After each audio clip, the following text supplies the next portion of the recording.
Short-term mission trips can be dangerous. They can be harmful and they can lead to really bad situations. How do we not fall into a dangerous volunteerism trap of a trip and instead support missions that do long-term, long-lasting care that actually help communities and bring them the gospel at the same time?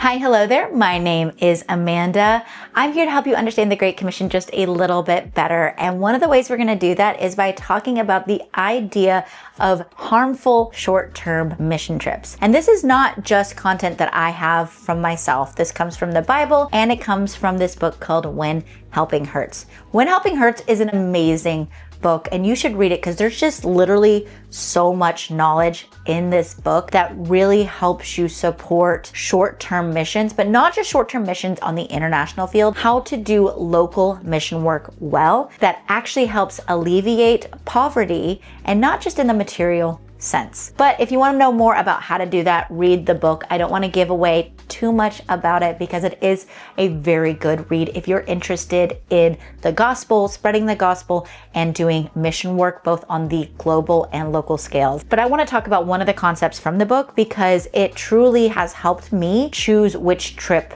to go on. And I've been on bad trips. I have been with organizations that are not following the basic principles that help them help communities. Instead, they end up hurting those communities.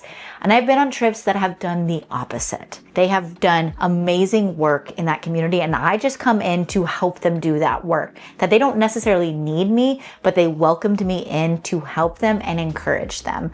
So let's talk about how do you choose a trip? How do you know that an organization you're going to be traveling to and being a part of is actually doing good? So the three kind of main things. There is relief, rehabilitation, and development. And those three things kind of give you a good gauge of whether or not an organization is actually doing the good Great Commission work and helping people, you know that old phrase, fish for life, as opposed to being fed a fish for a single day. So there is a need for relief. If you've ever been in a situation where someone has been critically injured, or you've seen those like medical drama shows, the first thing that someone has to do if someone is bleeding out is to stop the bleed. That is the most important thing that someone has to do. Relief is kind of this idea of stopping the bleeding, and that's what relief is. When someone is rushed to the emergency room before they can do any types of tests or figure out exactly what's wrong with the patient, they have to kind of stabilize the patient. When you partner with an organization and go to a country, there will be some of this stopping the bleeding or relief work that needs to happen. But relief work is temporary. This is not something that you can do always. Relief is something that has to come when it's needed and leave when it's not. If there's a natural disaster and a bunch of houses are buried underneath mudslides because of a really bad tsunami, relief work is needed. People need homes, people need food, people might even need medical care. That is a good time to use a relief-based method. But once those people are stable, once they no longer need shelter because they have it, or they need food because you've brought it, or they need medical care because they're healed, then you need to step back. And too many trips get stuck here. And not just the organizations abroad, but also in our own communities. We get stuck on relief because it's easy and it's not relational and it doesn't require a ton of extra work, because what you're doing is you're just giving a man a fish and the next day he's gonna come and you just give him another fish. And it's not really any skin off your back because you don't need to know this man's story. And we sometimes separate ourselves from us and them. We don't look at these people that we're helping as actual children of God who deserve dignity, who deserve to be held accountable. We just kind of say, whatever. We don't give them respect. And we look at their material poverty as the thing that needs to be fixed. But it's not necessarily the material poverty. Yes, there is a time when someone is starving. I have been in a situation where I went hungry and someone gave me a meal. And that's what we needed in that moment while my family was figuring some financial stuff out. And that is a need that needs to happen. There are people who are going to be hungry. There are people who have medical needs, severe medical needs.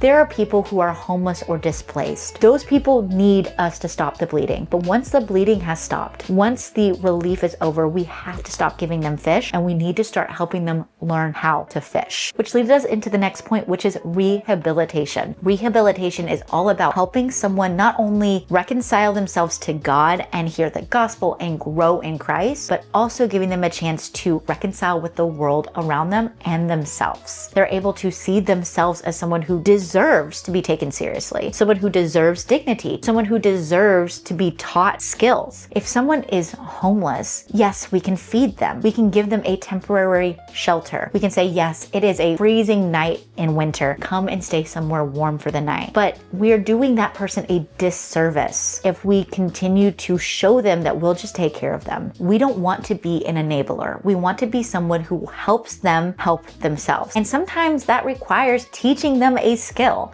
Sometimes that does require them to do a little bit of work. And some people aren't going to like that. They want the handouts. They don't want to be held accountable, and they're going to leave the program. And that is okay, because the ones who want it and the ones who want to have a relationship with Christ will continue to come back. Those are the ones that you show how to update a resume. Those are the ones that you give job skills to. Those are the ones that you help them with their parole. These are the ones that you invest into to show them how they can not only be reconciled to God, each other, themselves, and the world around them, they can also be able to take on the responsibility for their own life. They're not helpless. They're not hopeless. They need to be able to be given a chance to care for themselves the way that God cares for them. And then that leads us into the last part, which is development. Development is this last step where you sit there and you help someone grow deeper in their relationship with Christ, and you help them continue to move forward. So we give them relief. We stop the bleeding. We give them a chance to figure out how to get to their kind of crisis situation. Like, what were they before they hit rock bottom? And then you help them build up from there. And a good organization, a good ministry, a good mission trip should have those three elements as a part of it. And some mission trips are going to be more relief heavy. That is okay. Some mission trips are going to be more development heavy, and that is okay. But if you don't have all three, then none of it works, because you can't take someone who's completely down and throw them into development because they haven't been reconciled to God yet. They might be starving and dying. So you need to stop the bleeding first. You need to stop the spiral and help them move towards development. And it's important that we assess the community based off of their local needs. It can't be us going in and saying, you need this. You need to go in and find out what their community needs, what works for their community, what doesn't, because not everyone is going to have the same type of ideologies that we do here in the United States. We have a way that we look at life here in the United States, and that's how we grew up. But the way that we look at it is not better than the way that someone in another country might look at it. Cultures are different, and that's beautiful. We should continue to help the cultures grow the way those cultures are supposed to grow. And if there is something that is antithetical to the Bible that is hurting those communities, by giving the gospel, you're going to change that part of their culture. You're going to change that part of people's lives. You don't have to come in here and say, oh, stop doing this because it's bad and evil and against the Bible. Show them Christ, and God will do the conviction part. We're not God. We don't have to pretend to be God, because God is the one who is over it, right? He's going to do the work. We just have to go and plant the seeds and water the ground. So when you're looking at a trip or an organization to support, make sure that they have the ability to participate in all three of those, that they have relief, rehabilitation, and development. And if they don't have the ability to do that in-house, that's okay. As long as they are able to connect to another organization who does one of those things that they don't do, that works. Not every soup kitchen is going to have development. Not every church is going to have a soup kitchen. As long as they are working together to make sure someone can go from a disaster to a dignified way of living, then that is a great organization to partner with and a great trip to go on.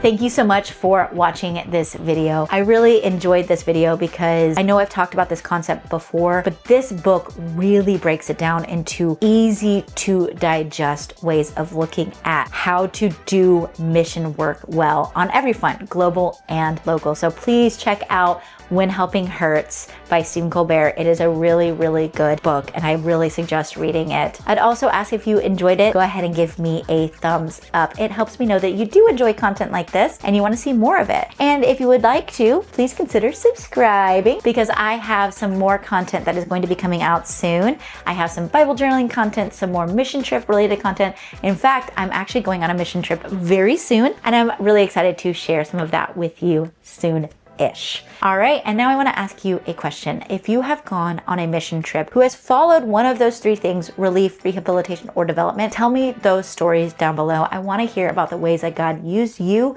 to help further his kingdom on a mission trip. I'll see y'all next time. Bye.